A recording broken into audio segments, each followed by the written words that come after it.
So inside of the media library, inside of wordpress.com, what you can also do is access out photos from Openverse directly.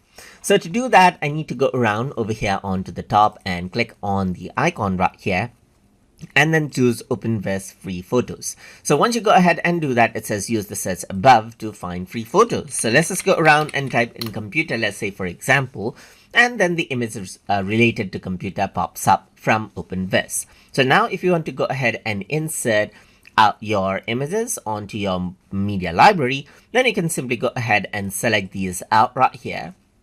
Let's say for example, I'm simply going to go ahead and select these computer images that I have as an option, and then I can simply click on copy to media library. So once you go ahead and do that, you can see that the images are copied right here just like this.